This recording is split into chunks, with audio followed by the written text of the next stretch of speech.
하나님께서는 주님의 몸된 교회를 사랑하시는 줄 믿습니다. 또 그 몸된 교회를 이루고 있는 성도들은 너무나도 귀하고 소중하다고 믿습니다. 그래서 오늘 우리 분위기를 좀 더 쇄신하기 위해서 제가 교회여라고 외치면 여러분들은 성도여라고 외쳐주시기 바라겠습니다.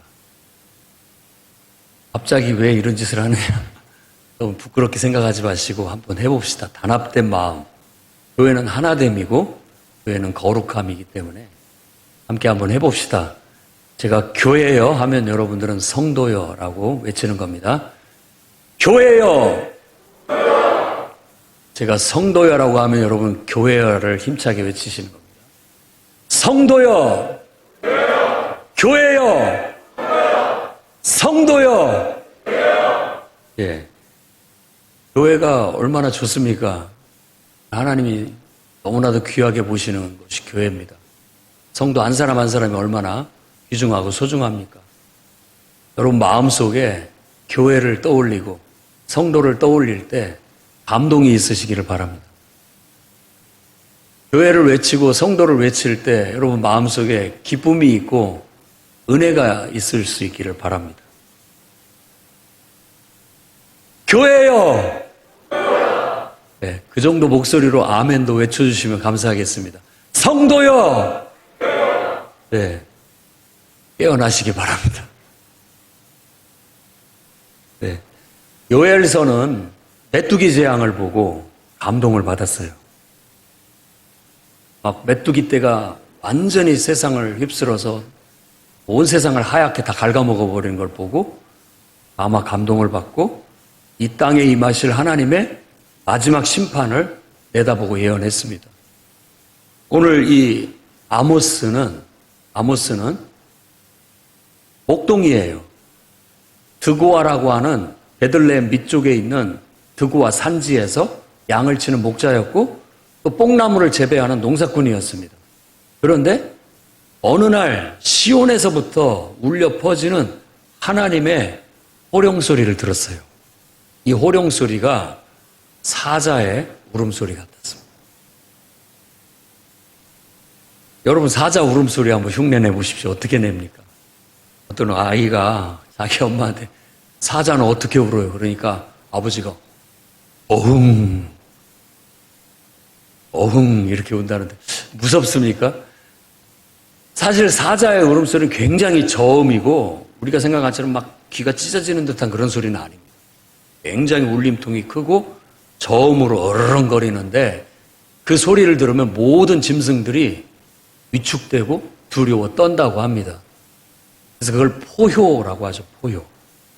생각보다 저음이고 묵직하게 울려 퍼지는 소리에 그것이 멀리까지 가고 그 소리를 듣고 짐승들은 움츠리고 혹시라도 죽을까 봐 두려워 떨게 된다라는 겁니다. 근데 지금 이 말씀의 2절에서 묘사하고 있는 하나님의 부르짖음이 그 사자의 포효예요. 사자가 으르렁거리듯이 뭔가 하나님이 시온에서부터 하나님의 소리를, 음성을 바라는데 그 소리를 듣고 갑자기 이 드고아의 목자 아모스가 뭔가를 깨닫고 뭔가를 느끼고 하나님의 선지자로 부름을 받고 북쪽 이스라엘에 가서 하나님의 말씀으로 책망하고 하나님 말씀을 전하는 선지자가 됐다라는 게 아모스서의 시작입니다. 특이한 것이 남한국 유다 사람이에요. 베들레헴 밑에 있는 드고아에서 양치던 사람입니다. 뽕나무 동사를 짓던 사람입니다. 그런데 그가 하나님의 뭔가 소리를 듣고 크게 느끼고 깨달은 바가 있어 남들이 다 가지 않은 북쪽에 가서 길갈, 베델, 사마리아에 가 하나님의 말씀을 외치는 사람이 되었다는 겁니다. 오늘 그 하나님의 호령, 그 호령 소리가 저와 여러분 가슴속에도 울려 퍼질 수 있기를 바랍니다. 그래서 저는 이 하나님의 호령 소리를 묵상하면서 다음과 같은 하나님 말씀을 여러분에게 전하고자 합니다. 첫째는 하나님의 호령 소리가 오늘 들린다면 여러분들은 깨어서 일어나시기 바랍니다. 1절 말씀에는 이 아모스의 신분, 그리고 그가 어떤 출신인지, 그가 활동하던 시대, 여로보암 시대요, 남왕국 유다의 우시야 왕 시대라고 얘기하고 있고, 그가 하나님의 말씀, 이상을 듣고 하나님의 선지자로서 활동하게 된 것에 대한 간단한 소개가 나타나 있습니다. 아모스라는 이름 그 뜻 자체는 무거운 짐진 자는 뜻입니다. 아마 그가 하나님의 사명을 이렇게 무거운 짐진 자처럼 받은 게 아닌가. 그 이름에 걸맞는 삶을 살았다고 볼 수가 있겠습니다. 오늘 그가 목동으로서 양을 치고 있다가 혹은 뽕나무 동사를 짓고 있다가 갑자기 영적인 어떤 통찰력에 의해서 시온, 성전이 있는 곳이죠. 하나님을 예배하는 곳에서 울려 퍼지는 하나님의 호령, 이 호령을 들었는데 호령이 무슨 뜻이냐면 큰 소리로 꾸짖는 소리입니다. 물론 대중들을 명령하고 이끄는 소리도 호령이라고 하지만 여기서 제가 사용한 호령은 하나님이 엄하게 꾸짖는 소리, 이게 호령 소리였던 거예요. 아모스는 그 소리를 들었습니다. 크게 감동을 받고 내가 이렇게 살면 안 되겠구나. 목동의 일을 접고 농사꾼의 일을 접고 하나님의 이 꾸짖는 책망의 말씀을 내가 가서 전해야 되겠다라고 생각하고 그것도 남쪽 유다 왕국이 아니라 한참 죄에 깊이 빠져 있고 하나님의 음성을 들어야 할 사람들이라고 생각했던 국경을 넘어 북왕국에 가서 그 중심 도시 길갈과 베델과 수도 사마리아 성에 가서 하나님 말씀을 외치겠다라고 결단했다는 겁니다. 오늘날로 한번 생각해 보십시오. 대한민국 목회자가 하나님의 음성을 받고 성령의 감동, 감화를 받고 북한에 가가지고 내가 복음을 전해야 되겠다. 하나님 말씀을 전해야 되겠다고 헌신한다고 한번 생각해 보십시오. 이게 쉬운 일이 아니죠. 쉬운 일이 아닙니다. 하나님의 음성을 듣고 편안한 삶, 안정된 삶을 뒤로 하고 그 모든 것들을 뒤로 하고 스스로 자발적으로 고생할 길을 찾아가고 스스로 어려운 길을 찾아 나서서 욕먹을 수도 있고 죽임을 당할 수도 있는 그 사명의 길을 갔다라는 것이에요. 오늘 저는 이 자리에 예배하는 여러분들이 그와 같은 하나님의 호령소리를 듣고 성령의 감동을 받고 이 자리에 앉아있는 여러분들도 뭔가를 느낄 수 있기를 바랍니다. 하나님의 호령소리를 들어보십시오. 영적으로 깨어나셔야 됩니다. 영적으로 민감해지셔야 돼요. 영적인 통찰력을 가지고 성도들은 시대를 볼 수 있어야 되고 우리 주변에서 일어나고 있는 일들을 통찰할 수 있어야 됩니다. 그런 통찰 속에서 강하게 와닿는 하나님의 성령의 감동으로 주어진 하나님의 음성, 호령 소리를 들으셔야 돼요. 그 소리를 듣고 깨어나셔야 됩니다. 그래서 교회는 성령의 은사로 말미암아 사람들이 활발하게 움직이는 곳이 교회입니다. 이 시간 성령의 감동을 받고 하나님께서 나에게 지금 뭐라고 말씀하시는지 들어볼 수 있기를 바랍니다. 하나님께서 이 교회를 향해서 지금 말하신다면 뭐라고 말씀하실지를 들어볼 수 있기를 바랍니다. 하나님께서 이 사회와 또 우리 가정과 이 국가를 향해서 지금 말씀하신다면 무슨 말씀을 하실 것인가를 들어볼 수 있는 영적 통찰력이 있기를 바랍니다. 꼭 우리가 기도했을 때만이 아니라 예배 드릴 때만이 아니라 정말 기도하는 중에도 예배하는 중에도 집에서 살림을 하는 중에도 직장에서 일하는 중에도 문득 하나님께서 강력하게 역사하셔가지고 내게 주시는 하나님의 깨달음, 내게 주시는 하나님의 말씀, 그 말씀을 듣는 즉시 우리는 무릎을 꿇고 하나님의 음성 앞에, 하나님 말씀 앞에 반응해서 주님, 제가 그 일을 하겠습니다. 나설 수 있는 그런 놀라운 역사가 있기를 바랍니다. 이 살아있는 교회고 성령이 역사하는 교회가 그렇게 하나님의 은사로 움직여지는 거예요. 여러분들이 영적으로 무뎌져서 그냥 편안하고 안일한 삶 속에 젖어서 살아가면 계시도 없고 묵시도 없고 성령의 감동도 없어가지고 그냥 일상의 삶에 젖어서 빠져들어서 그냥 먹고 마시고 시집가고 장가가는 일에 그냥 젖어 살아가고 있는 거예요. 드고와 이 아모스도 어찌 보면 등호와의 목동을 하면서 그런 삶에 젖어 있었다고 볼 수 있겠습니다. 그러나 어느 날 하나님의 호령 소리를 들었어요. 그리고 그 영혼은 깜짝 놀라듯이 깨어났습니다. 야, 이렇게 살면 안 되겠구나. 내가 뭔가라도 해야 되겠구나. 불현듯 일어나서 그는 남들이 갈 수 없는 길, 남들이 하지 않는 일을 스스로 고생의 길, 스스로 그 어려운 길을 쫓아나가서 불현듯 일어나서 하나님의 사명을 감당하는 일꾼이 되었던 것입니다. 오늘 저도 여러분들에게 바로 그런 사람이 되라고 말씀드리고 싶습니다. 여러분, 하나님의 성령의 음성을 듣고 깨어나십시오. 주님이 뭐라고 말씀하시는지 성도들 한 사람이 예배드리다가 기도하다가 설거지를 하다가 아니 집에서 가정일을 하다가 직장 생활하다가 불현듯 하나님이 나를 향해서 호통치는 소리를 들으시고 또 교회를 향하여 호통치는 소리를 듣고 또 이 가정을 향해서 호통치는 하나님의 음성을 듣고 이 국가와 사회를 향하여 호통치는 하나님의 소리를 듣고 내가 이렇게 살면 안 되겠구나. 나라도 깨어나서 뭔가를 해야 되겠구나. 불현듯 일어나서 그 사명의 길을 남들이 가기 어려운 그 고난의 길을 그 어려운 길을 순종하여 나아갈 수 있는 역사가 있으시기를 주의 이름으로 축원합니다. 영적으로 깨어서 오늘 하나님의 울부짖는 호통소리를 들을 수 있는 여러분들이 되시고 그런 어떤 성령의 감동이 있거든 망설이지 마시고 일어서서 그 일에 여러분 자신을 들이시기를 바랍니다. 편안하고 안일하게 살 때가 아닙니다.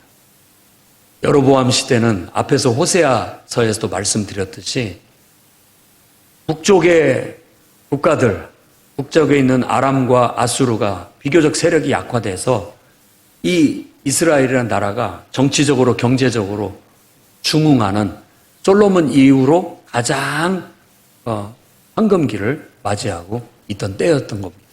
그런데 그 안일함 속에 젖어들어 우리가 편안하고 나름대로 여유 있고 행복한 삶을 살 수도 있지만 그때 하나님의 이 책망의 말씀을 듣고 일어섰다라는 것이 중요합니다. 1절에서 말하는 지진 2년 전이라고 얘기를 하는데 그 지진은 실제 지진이기도 하면서 상징적인 의미를 갖습니다. 이 상징적인 의미는 2년 후에 큰 재난이 닥치게 될 것이라는 예시였던 거예요. 그가 그걸 내다봤고 하나님께서 그 영혼에게 그 음성을 들려주셨고 그 환상을 보여주셨기에 그는 자기의 안일한 삶, 편안한 삶 이런 것들을 과감히 던져버리고 스스로 고난의 길, 고통의 길을 택하고 나아가서 이거라도 내가 나라도 가서 이 말씀을 외쳐야 되겠다라고 일어설 수 있었던 겁니다. 여러분 중에 오늘 예배를 통해서 하나님의 음성을 듣고 나라도 이걸 해야 되겠다라고 결단하는 역사가 있기를 바랍니다. 그래, 내가 너무나 편안하고 안일하게 살고 있지는 않나? 하나님께서 내게 정말 우리 교회에 이러한 필요한 일들이 있는데도 불구하고 아무도 하지 않고 있는데 나라도 해야 되겠다라고 결단하고 일어서는 역사가 있기를 바랍니다. 이 사회가 이렇게 돌아가고 있는데 아무도 그것에 대해서 말하지 않고 있다면 우리라도 일어나서 그 일을 할 수 있는 역사가 있기를 바랍니다. 오늘 하나님의 음성을 듣고 여러분들이 일어나 정말 헌신하는 역사가 있기를 주의 이름으로 축원합니다. 두 번째로는 도덕적 해이, 무절제한 생활, 그리고 비인간화된 이런 세상 풍토를 책망하는 교회와 성도가 되시기를 바랍니다. 하나님의 호령소리는 말 그대로 꾸짖는 소리입니다. 그 소리를 듣고 사람들이 하나님의 심판에 대한 두려움과 경각심을 갖고 회개하도록 요구하는 소리였다고 볼 수 있습니다. 그렇게 받아들인 아모스는 나라도 가서 세상을 책망해야 되겠구나. 이걸 깨우쳐야 되겠구나 라고 일어섰다라는 겁니다. 아니면 이 세상은 다 메말라 버리고 말 거라는 거예요. 2절에 말씀하고 있는 목자의 초장이 마르고 갈멜산 꼭대기가 마르게 될 것이다 라고 했는데 이건 결국 하나님의 심판, 우리가 죄 짓고 잘못된 길로 가고 있을 때 하나님께서 벌을 내리심으로써 갖게 될 결과를 말하는 겁니다. 3절부터 4절 다메섹에 대한 하나님이 서너 가지 죄를 지적하고 그 다메섹에 임할 벌을 말하는 겁니다. 근데 다메섹을 시작으로 해서 뒤에 쭉 다메섹부터 시작해서 8개의 도시, 나라들을 하나님께서 서너 가지의 죄를 지적하고 그것의 죄에 따라서 임하게 될 벌에 대해서 언급을 하고 있습니다. 1장에는 5개가 나오죠. 다메섹, 가사, 두로, 에돔, 암몬. 그리고 2장에 모압과 유다, 이스라엘까지 그들의 서너 가지의 죄를 지적하고 거기에 따라서 하나님께서 벌을 내리시겠다라고 하는 말씀이 나오는 겁니다. 하나님께서 세상을 책망하고 계시구나. 저 북쪽에서부터 남쪽까지. 남쪽의 드구아 네게부 지방에 있는 드구아의 그 사막에 양을 칠 수 있는 보원이 있다면 북쪽에는 갈멜산이 있습니다. 갈멜산. 그 갈멜산 꼭대기가 말라버린다는 것은 남쪽이고 북쪽이고 이렇게 죄 가운데 우리가 빠져 살다가는 하나님의 심판을 받고 다 말라버리겠구나라는 책망을 듣게 된 겁니다. 그래서 아모스는 그라도 일어나서 하나님을 대변하여 하나님 말씀으로 세상을 책망하는 일을 하게 되었던 겁니다. 세상을 책망하는 일이 쉽지 않습니다. 욕먹고 또 그걸로 인해서 죽음을 당할 수 있는 일임에도 불구하고 그는 그것이 자기의 사명이라고 생각하고 바로 가서 책망을 했던 것입니다. 그 죄악상들을 쭉 열거하는 내용들을 이제 여러분이 1장을 읽어보고 보시게 된다면 이런 겁니다. 철 타작기로 타작하듯 길르앗을 압박했다. 국가나 장소를 일단은 중요시 보지 마시고 사람들이 어떤 짓을 했느냐를 생각해야 돼요. 철 타작기 같이 사람들을 괴롭혔다. 이렇게 봐야 됩니다. 그리고 형제와의 계약을 잊어버리고 기억하지 않고 그들을 이웃에 팔아넘겼다. 사랑이 없고 오히려 약속을 쉽게 파기하고 신의가 없고 행한 그런 비인간적인 죄악상을 말하는 겁니다. 형제를 쫓아가며 궁유를 벌이고 항상 맹렬히 화를 내며 분을 끝없이 품었다. 형제를 쫓아간다는 것은 그들을 죽이기 위해서 괴롭히기 위해서 쫓아가는 그런 것을 말하는 겁니다. 화가 치밀어 가지고 서로 화를 내면서 서로를 막 죽이려고 하는 그런 인간의 악한 모습들을 연상시키는 문구입니다. 자기 지경을 넓히고자 아이벤 여인의 배를 갈라버렸다. 아주 포악하고 악한 그런 인간의 모습을 이런 식으로 묘사하고 있는 겁니다. 이게 총체적인 거예요. 이런 것들을 보고 있으면서도 그것을 죄라고 생각하지 못하고 그걸 악하다고 생각하지 않고 아마 다 똑같은데 괜찮아 라고 말하고 있어서는 안 된다라는 겁니다. 우리는 그것이 잘못됐다고, 그것이 악이라고, 그게 죄라고 하나님의 진리의 말씀으로 책망하는 교회와 성도가 되셔야 되겠습니다. 책망하셔야 돼요. 도덕적인 해이, 무절제한 삶, 그것이 여러분 눈에 보인다면 괜찮아 하고 넘어가지 마시고 책망하는 여러분들이 되기를 바랍니다. 어쩌면 우리의 사명일 수 있어요. 여러분 주위에 사랑하는 사람들, 또 금쪽같이 아끼는 여러분의 자녀들이 도덕적으로 해이하고 또 무절제한 삶을 살고 있다면 책망하시기 바랍니다. 깨우쳐야 됩니다. 그게 진정한 사랑이고 지금 바른 길로 가게 만드는 겁니다. 이 나라가 잘못된 길로 가고 있다면 교회와 성도들은 일어나서 책망해야 되겠습니다. 지금 8월 20일 날, 토요일 날, 다다음 주 토요일이죠. 청년연합회, 기독교 단체 청년연합회에서 1만 명이 광화문에 모여서 또 축제식에 시위를 하는데 차별금지법을 반대하자는 겁니다. 그게 차별을 금지하는 거 다 좋죠.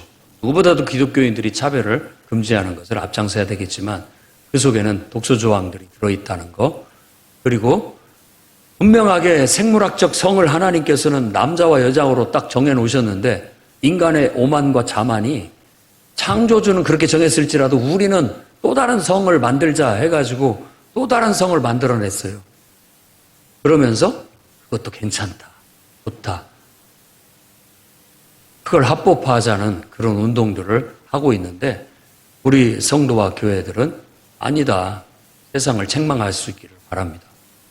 그래서 교회는 또 성도들은 그런 것들을 무관심하지 않고 관심을 갖고 그런 모임에도 참석해서 같이 세상을 책망하는 일에 동참할 수 있어야 되겠습니다. 여러분 주위에도 마찬가지입니다. 세상 풍토가 만연해가지고 죄악이 만연해서 무슨 음란하고 무절제하고 이런 것들이 이제 먹고 살만하니까 인간들이 그런 재미없이 무슨 재미로 사느냐라는 식으로 악을 포장을 하고 합리화시킬 때 여러분들은 99명이 100명 중에 99명이 그런 풍토로 간다고 할지라도 여러분 혼자라도 여러분들은 아니다, 잘못됐다, 책망하시기를 바랍니다. 멀쩡하게 아내를 두고 어떻게 그런 짓을 할 수 있느냐? 이건 옳지 않다, 책망해야 되는 겁니다. 이건 도덕적으로 잘못됐다, 이건 인간이 해야 할 짓이 아니다 라고 책망하고 나가야 돼요. 다 따돌림을 당하고 그 사람들이 나를 미워하고 욕한다 할지라도 교회와 성도는 그렇게 진리편에 서서 진리와 함께 고난받기를 택하고 책망할 수 있어야 되겠습니다. 아무리 세상 풍도가 그렇게 돌아간다 할지라도 그것 때문에 내가 세상에 해코지를 당하고 욕을 먹고 피해를 당한다 할지라도 우리는 도덕적으로 해이하고 무절제하고 비인간적인 그런 행태들을 그냥 곱게 봐서 넘기지 마시고 꼭 그것을 책망할 수 있는 아모스와 같은 선지자들이 되시기를 주의 이름으로 축원합니다. 세 번째로는 이런 도덕적 해이, 무절제한 삶, 비인간적인 그런 풍조들 왜 나오느냐? 선지자들의 예언을 들으십시오. 그 모든 것들은 바로 영적인 해이와 무관심에서부터 비롯된다는 사실. 그래서 선지서를 계속 읽어보면 이스라엘 백성을 향해서 우상 숭배에 대해서 그렇게 성토를 하고 있는 겁니다. 책망을 하고 있는 거예요. 영적으로 우리가 해이해지고 영적으로 우리가 무관심해지게 된다면 도덕적 해이와 무절제한 삶, 비인간적인 풍조들이 만연하게 될 수 있다. 이런 얘기를 드리는 겁니다. 그것은 결국은 하나님의 심판을 자초하는 것이고 우리에게 고통스럽고 정말 모두가 다 함께 멸망할 수밖에 없는 그런 세상을 가져오고 말 것이다 라는 거예요. 그러니 우리 깨어있는 성도들은 영적으로 우리가 무뎌지는 것을 경계해야 되겠습니다. 지금 특히나 대한민국은 강군 이래로 지금같이 경제적으로 부를 이루고 잘 사는 때가 없었어요. 우리는 성실히 일했고 나름대로 노력해서 정말 중국과 수교하고 러시아하고도 수교하고 세계 굴지의 여러 나라들과 무역을 하면서 경제적인 부를 이루었고 이제 그 부를 누리는 세대가 되었습니다. 이스라엘도 여로보암 시대 때 정치적으로 경제적으로 부를 이루며 나름대로 먹고 살 만한 세상이 되었고 드고아도 나름대로 목축과 농업을 통해서 편안하고 안일한 그런 삶을 살고 있을 때 하나님의 호령과 같은 그런 꾸짖는 말씀을 듣고 야 우리가 지금 뭔가를 놓쳤구나 잘못 가고 있구나 라는 걸 깨닫고 그가 스스로만 깨닫는 것이 아니라 나처럼 이렇게 안일함에 빠져 있고 나처럼 이런 무감각에 빠져 있는 사람들의 영혼을 일깨워야 되겠다 하고 그가 일어나 사명자가 된 것이에요. 우리도 이제 먹고 살만하고 나름대로 살만해졌을 때 시간적인 여유도 더 많아졌고 물질적인 여유도 더 많아진 것 같은데 어떻게 해서 기도는 옛날만 더 못하고 어떻게 해서 하나님의 말씀은 옛날만 더 가까이 하지 못하고 어떻게 해서 우리의 수련회는 갈수록 더 희미해지고 없어지고 우리의 예배는 더 뜨겁지 못하고 냉랭해지고 우리의 전도는 이제는 특정한 몇몇 사람들이나 하는 전유물로 남겨져 버리고 우리의 삶이 우리의 예배가 우리의 소그룹이 정말 가정마다 돌아가면서 가정을 오픈하고 소그룹 모임을 하면서 은혜 받고 같이 울고 기도했던 이런 좋은 영적인 풍토들이 다 우리의 해이함과 무관심 속에서 이제는 귀찮은 일들 요즘 세대에 그렇게까지 헌신하는 신자가 어디 있느냐 요즘 시대에 그렇게까지 하나님을 열정적으로 섬기는 사람이 어디 있느냐 이런 식으로 합리화하면서 우리가 영적으로 해이해지고 자꾸만 무관심해지게 된다면 2년 뒤에 감당할 수 없는 큰 어려움이 찾아오게 될 거라는 겁니다. 깨어나셔야 됩니다. 영적인 해이와 무관심에서 깨어나셔야 됩니다. 하나님께서 우리에게 물질의 축복을 주시고 삶의 여유를 주셨다는 것은 사람이 떡으로만 살 것이 아니라 하나님 입에서 나오는 말씀으로 사는 것이다. 더 가치 있는 일에 하나님 나라와 하나님의 의를 위해 내 시간을 더 드리라고 더 물질을 드리라고 하나님께서 축복해 주신 것이라고 믿고 먼저 그 나라와 그 의를 따라갈 수 있는 여러분들이 되셔야 됩니다. 깨어나셔야 돼요. 우리의 시간이라고 다 우리 것이 아닙니다. 우리의 물질이라고 다 우리 것이 아닙니다. 우리 인생이라고 다 우리 것이 아닙니다. 무디 목사님은 한 청년이 예수 믿고 은혜를 받고 어렵게 살던 사람이 기도해달라고 해서 기도해줬더니 축복을 받아서 일이 잘 되고 사업이 잘 됐대. 어느 날 교회를 나오지 않는 거예요. 그래서 신방을 갔답니다. 신방을 갔더니 이제 제가 하는 일이 바쁘고 또 돈 버는 일이 잘 되고 있어서 교회 갈 시간 내기도 어렵고 또 교회 가면 11조를 내야 되는데 옛날에 돈을 적게 벌 때는 11조 내는 게 부담이 안 되는데 돈을 잘 버니까 부담이 돼서 못 가겠다라고 해서 제가 당신을 위해서 기도해 드리겠습니다 하고 하나님 이 청년의 사업을 망하게 해 주십시오. 어려울 때는 하나님을 찾고 하나님 앞에 예배도 드리고 기도도 하고 하나님 앞에 11조도 드리고 하더니만 이제 좀 살만하고 잘 나가니까 이 모든 것들을 다 멀리하고 영적으로 무뎌지고 멀리하니 차라리 사업을 망하게 해서라도 이 영혼이 하나님을 가까이 하게 해주십시오 라고 그렇게 기도했다고 합니다. 영적인 해이와 영적인 무관심은 오히려 어려울 때 찾아오는 것이 아니라 오히려 우리에게 잘 될 때 찾아올 수 있다는 걸 경계하시라는 겁니다. 김동호 목사님은 그렇게 우리에게 가르칩니다. 말씀하신 설교를 들었습니다. 우리의 인생이라고 다 우리 몫이 아니다. 첫 번째 몫은 하나님의 몫이고 두 번째 몫은 다른 사람의 몫이다. 그리고 세 번째 몫이 진짜 내 몫이다. 그런데 사람들이 자기 인생이라고 자기 시간이라고 자기 물질이라고 다 자기 걸로만 생각하고 하나님의 몫에 욕심을 내고 다른 사람에게 줘야 할 몫에 욕심을 내니까 온갖 문제들이 발생을 하는 것이다. 하나님 것은 하나님께. 그리고 다른 사람에게 내가 드려야 할 것 다른 사람에게. 그리고 나머지가 내 몫이라고 여기고 내 몫만 충실하게 살면 되는 겁니다. 여러분 인생이라고 다 여러분 것이 아닙니다. 하나님의 드려야 할 시간, 하나님께 드려야 할 물질, 하나님께 드려야 할 몫은 하나님께 빼놓고 드리고 그걸 놓치면 안 됩니다. 이 영적인 해이함과 무관심이 결국은 도덕적인 내 삶에 구멍을 내고 바람이 들게 만들고 결국은 내 삶을 망치는 결과로 끌고 갈 수 있다는 거예요. 그러니까 여러분 하나님의 몫은 꼭 하나님께 드려야 됩니다. 기도할 시간은 기도해야 되고 예배 드려야 할 시간은 예배 드려야 되는 거예요. 그걸 욕심내면 안 됩니다. 여러분 자신을 위해서 쓰려고 욕심내면 안 돼요. 그건 하나님의 것이어야 돼요. 거룩하게 구별해서 드려야 되는 거예요.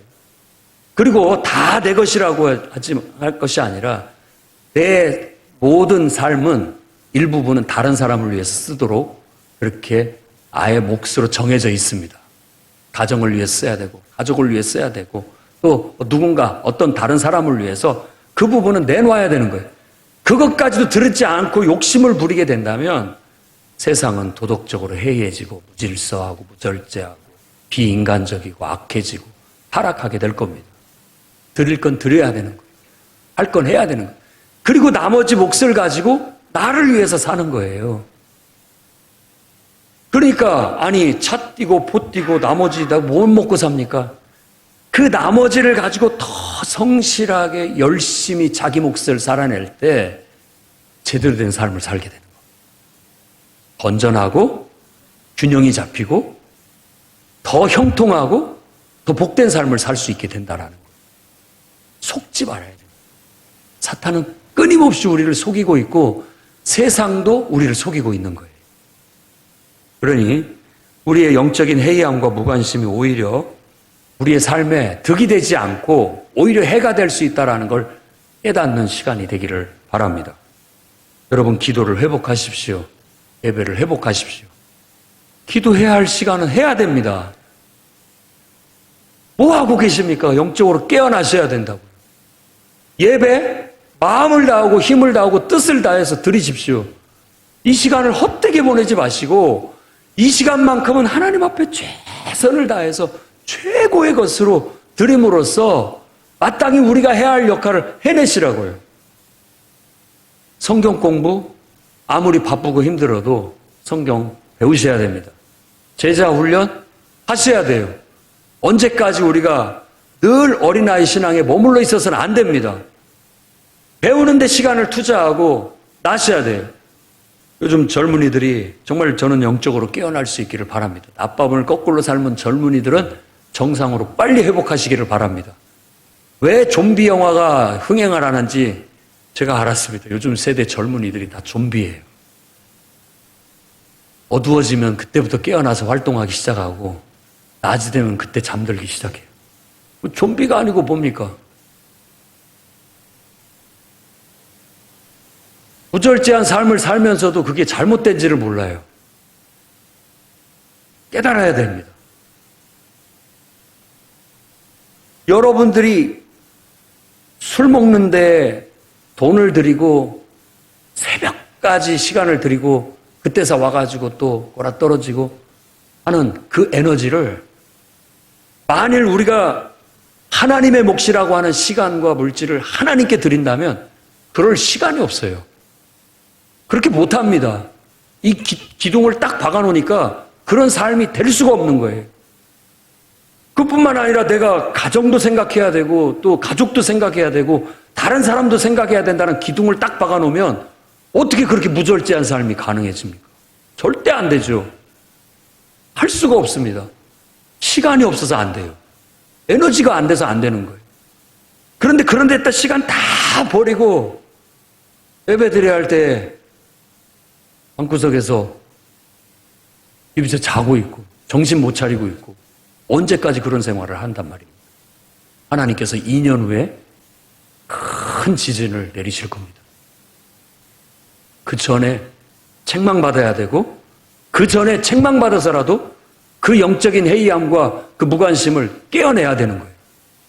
아무리 날밤을 새고 피곤한 일을 내가 중요한 일을 했다 할지라도 하나님 앞에 예배드리라는 시간은 그건 손상시키지 말아야 되는 겁니다. 하나님 앞에 드릴 시간 드려야 되죠. 가족을 위해서, 가족들을 위해서 드려야 할 시간, 다른 사람을 위해서 드려야 할 시간 빼야 되는 겁니다. 돈 버는 것도 중요하고 일하는 것도 중요하지만 그 시간은 내셔야 되는 거예요. 그래야 기준이 잡히고 질서가 잡히고 내 삶을 건전하게 영위해 나갈 수 있게 되는 겁니다. 과거에 우리는 아무리 바빠도 수련회 시간 냈습니다. 휴가를 내서라도 냈습니다. 1순위로, 0순위로 생각을 했습니다. 왜? 다른 모든 것보다도 은혜 받는 게 더 중요하다고 생각했기 때문에. 그 추억이, 그 영성이 우리 안에 살아있어서 우리의 삶에 하나님의 은혜와 축복이 임했던 겁니다. 기도하는 시간 아무리 바쁘고 피곤해도 빼지 않았습니다. 오히려 그것을 하고 다른 걸 못할 망정 그걸 더 우선순위로 생각을 했고, 수련회를 내가 다른 휴가를 못 갈 망정 수련회를 가서 휴가로 삼는 그런 것들을 더 앞세웠기 때문에 우리의 삶이 되었던 것이죠. 아무리 바쁘고 피곤하고 시간이 없어도 전도했고, 아무리 귀찮고 피곤해도 한 달에 한 번씩 돌아오는 내 집에서의 소그룹 목장 모임 했습니다. 애기들이 뒤에서 빽빽거리고 난리 법석을 펴도 스트레스 받아가면서 따독거리고 또 뭐라고 하면서 또 와서 같이 말씀 나누고 기도하고 모임했습니다. 그런 영적인 깨어임이 있어야 우리의 삶이 질서가 잡히고 하나님의 은혜와 축복을 누릴 수 있다는 걸 믿으시기 바랍니다. 진리입니다. 적인 해이함과 무관심에 오늘 여러분들이 깨어나 여러분들이 영적으로 각성하고 하나님과 바른 관계를 이루고 더 나아가서 사회 속에서도 하나님의 정의를 강물같이 흘러낼 때 온 세상이 하나님의 은혜 가운데 번영하고 영적인 빈곤이 사라지게 되고 불의와 불법이 다 근절되고 우상숭배가 사라지게 되며 하나님의 축복이 정말 강물같이 흐르는 놀라운 역사가 일어나게 될 줄로 믿습니다. 오늘 말씀처럼 영적으로 깨어나시고 도덕적으로 또 여러분들의 일상생활이 성실하게 사라지고 나아가 여러분들이 세상을 각성하고 깨우는 사명자로서의 삶을 살아가시기를 주의 이름으로 축원합니다. 기도하겠습니다. 거룩하신 주님,